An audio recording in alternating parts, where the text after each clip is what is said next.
বিসমিল্লাহির রহমানির রহিম। আসসালামু আলাইকুম বন্ধুরা, কেমন আছো? আশা করি ভালো আছো। আমি আল্লাহর রহমতে অনেক ভালো আছি। তো আজকে একটি ঝাঁকানাকা রেসিপি নিয়ে তোমাদের সামনে এসেছি। তো আমি না রেসিপি নিয়ে বানি ঝাঁকানাকা রেসিপি। তো ঝাঁকানাকা রেসিপি দেখতে হলে একটা লাইক দিয়ে পুরোটা ভিডিও দেখতে হবে। তো একটা লাইক দিয়ে পুরোটা ভিডিও দেখো। তো দেখতেই পাচ্ছ এখানে আমি কতগুলো ভেন্ডি নিয়েছি। তো ভেন্ডিগুলো দেখে বুঝতে পেরেছো আজকে আমি একটি ভেন্ডি দিয়ে ঝাঁকানাকা রেসিপি বানাবো। তো তোমরা দেখো আমি কীভাবে ভেন্ডি দিয়ে এত সুন্দর, এত মজাদার, এত টেস্টি একটা রেসিপি বানাই। তো তোমরা কিন্তু পুরোটা ভিডিও দেখ। এখানে আমি নিয়ে নিয়েছি এক পার মতো ভেন্ডি, আর কি যে কেউ একটু বেশি নিতে পারো, কেউ একটু কম নিতে পারো, কিন্তু আমি এক পার মতো ভেন্ডি নিয়েছি। ভেন্ডিগুলো কিন্তু অনেক টাটকা হয়েছে, টাটকা ছিল মনে হচ্ছে না, এখনই আমি গাছ থেকে পেরে নিয়েছি। কিন্তু ভেন্ডিগুলো আনা হয়েছে বাজার থেকে। তোমাদের ভাইয়া আজকে সকালে ভেন্ডিগুলো বাজার থেকে আনলো। তারপরে আমি ভেন্ডিগুলো দেখছো একটু টুকরো টুকরো করে তারপরে আমি সিদ্ধ করব। কেউ বড় বড় টুকরা করতে পারো, কিন্তু আমি ছোট ছোট টুকরা করেছি, কেননা তাহলে ভেন্ডির ভর্তাটা খুবই সুন্দর হবে। পরে আমি ভেন্ডিগুলো ভালো করে ধুয়ে নেব, তারপরে বসিয়ে দেব। হালকা একটু পানি দিয়ে ভেন্ডিগুলো সিদ্ধ করে নেব। তারপর সিদ্ধ করে নিয়ে আমি ভেন্ডি দিয়ে একটি সুন্দর রেসিপি তোমাদের সাথে শেয়ার করতেছি। তো তোমরা দেখে থাকো আর কি ভেন্ডি রেসিপিটা। দেখছো কি সুন্দর ভেন্ডি রেসিপিটা হবে। ভেন্ডিগুলো দেখলেই বোঝা যাচ্ছে কি সুন্দর টাটকা ভেন্ডি। তারপরে দেখো আমি একটা কড়াইতে ভেন্ডি বসিয়ে দিয়েছি। ভেন্ডিগুলো কিন্তু আর কি কচি ভেন্ডি ছিল, আমি একটু পানি কম দিয়েছি। তারপরে ভেন্ডিগুলো আমি ঢেকে দিব। তারপরে যে আমি ভেন্ডিগুলো ভালো করে ঢেকে দিচ্ছি, প্রায় 10 মিনিটের পর 10 মিনিট পর্যন্ত আমি ভেন্ডিগুলো ঢেকে রাখবো। তারপরে আমি দেখবো ভেন্ডিগুলো কেমন হয়েছে। এই যে আমি দেখতেছি, আমার সাথে সাথে তোমরাই দেখছো ভেন্ডির পানিগুলো কিন্তু শুকিয়ে গেছে। আমি সবগুলো পানি এখানে শুকিয়ে নিব, পানি ফেলবো না, পানি ফেললে ভেন্ডির পুষ্টিগুণ সবই চলে যাবে। তো ভেন্ডিগুলো দেখছো এখনও সবুজ সবুজ রয়েছে, একটু কিন্তু কালার চেঞ্জ হয়ে যায় নাই, একবারে সবুজ রয়েছে। লাল হয়ে গেলে কিন্তু ভেন্ডির মজাটা লাগবে না, টেস্টও আসবে না।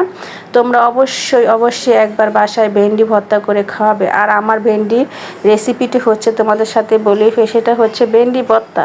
তো কারা কারা ভেন্ডি ভর্তা খেয়েছো অবশ্যই কমেন্টে জানায়। ভেন্ডি ভাজি খায়, ভেন্ডি দিয়ে মাছ রান্না করে খায়, কিন্তু ভেন্ডি ভর্তা যে এত টেস্ট, যে আর কি না খাবে সে কখনো এর টেস্টটা আর কি বলতে পারবে না।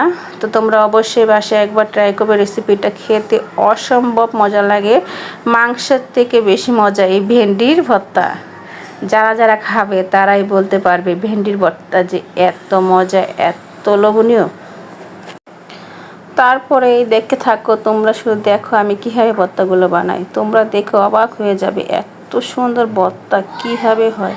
পরে পানিটা ভালো করে আমি শুকিয়ে নিলাম। শুকিয়ে নেওয়ার পরে তারপরে ভেন্ডিগুলো আমি ভালো করে শুকিয়ে নিতেছি, পানিগুলো ভালো করে শুকিয়ে নেব। তারপরে পানিগুলো শুকানো হলে আমি সুন্দর করে টেস্টি আমি করে ভর্তা বানাবো। তোমরা দেখতে থাকো আর আমার সাথেই থাকো। দেখো পানিগুলো কিন্তু শুকিয়ে গেছে। তারপরে এখন হচ্ছে মূল রেসিপিতে আসলাম। এই যে আমি মরিচগুলো ভালো করে ভেজে নিচ্ছি। এগুলো হচ্ছে কারেন্ট মরিচ, অনেক ঝাল, এই জন্য কম নিয়েছি। এই মরিচগুলো কিন্তু অনেক ঝাল, খেতে কিন্তু অনেক টেস্টি হয়। তা কারা কারা এই মরিচ দিয়ে ভর্তা খাও অবশ্যই কমেন্টে জানাবে। দেখছো মরিচ ভাজতে এত সময় কেন যে লাগে। তারপরে যে মরিচ ভাজা হয়ে গেল, খুব সুন্দর করে লাল লাল করে মরিচগুলো ভেজে নিলাম। তারপরে এই যে চলে আসলাম আমার মূল রেসিপিতে। তো তোমরাও আমার সাথে চলে এসো রেসিপিতে। আমি কীভাবে ভেন্ডিগুলো বানাই অবশ্যই মন দিয়ে দেখবে, তা না হলে কিন্তু পারবে না আমি কীভাবে ভেন্ডি বানাইতেছি, ভেন্ডির ভর্তা। এখানে লাগবে ভেন্ডি, সিদ্ধ করা ভেন্ডি, তারপর হচ্ছে পেঁয়াজ, লবণ, আর হচ্ছে সরিষার তেল না দিলে কিন্তু ভর্তার টেস্টই আসবে না। তখন তোমরা বলতে পারবে না যে ভর্তা মজা হয় নাই কী জন্য। ভর্তায় অবশ্যই সরিষার তেল দিবে, তাহলে দেখবে ভর্তার টেস্টটা দ্বিগুণ বেড়ে যাবে। তারপরে এখানে আমি নিয়ে নিচ্ছি হচ্ছে শুকনো মরিচগুলো আমি ভালো করে পিষিয়ে নেব। আর কতবার ভেন্ডি দেখানো হবে বুঝতে পারতাছি না। তারপর দেখো তোমরা, এই যে নিয়ে নিয়েছি একটা বাটি, তারপরে দিয়ে দিচ্ছি এখানে পেঁয়াজ। কতগুলো পেঁয়াজ দিয়েছি আমি নিজেও বলতে পারি না। তারপর দিয়ে দিয়েছি এই যে এটা হচ্ছে কারেন্ট মরিচ, অনেক ঝাল। তো এখানে আমি কতগুলো মরিচ দিয়ে দিচ্ছি কারেন্ট মরিচ। তারপরে মরিচটা পেস্টে আমি ভালো করে পিষে নেব, হাতের সাহায্যে পিষে নেব। তারপরে আমি ভেন্ডি ভর্তা, সুস্বাদু মজাদার ভেন্ডি ভর্তা বানাবো। তোমরা শুধু দেখো, এত সুন্দর ভর্তা, এত যে টেস্ট। এই ভর্তাটা অনেক টেস্ট হয়েছিল, কি বলবো। আমার ঘরে সবাই তো চেটেপুটে খেয়েছে, এত মজা হয়েছে এই ভেন্ডি ভর্তা। তারপরে আমি ভালো করে পেঁয়াজটা ভালো করে কষলিয়ে নিচ্ছি, পিষে নিচ্ছি। তারপরে পেস্ট পিষে হয়ে গেছে। এখন আমি ভালো করে আবার একটু পিষে নেব। ভালো যতই পিষবো ততই এর মজা, এই টেস্ট হবে। এই দেখছো কিছু, এখন দিয়ে দেব সিদ্ধ করা ভেন্ডি। ভেন্ডিটা দিয়ে ভালো করে আমি কষলিয়ে নিব খুব সুন্দর করে। এই যে ভালো করে আমি কষলিয়ে নিচ্ছি। তারপর দেবে কি সুন্দর একটি ভর্তা বানাই। এই যে এখন দিয়ে দিব সরিষার তেল।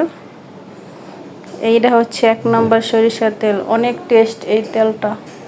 তারপরে দিয়ে দিচ্ছি সরিষার তেল। তারপরে হয়ে গেছে আমার সুন্দর রেসিপি, টেস্টি ভেন্ডি ভর্তা।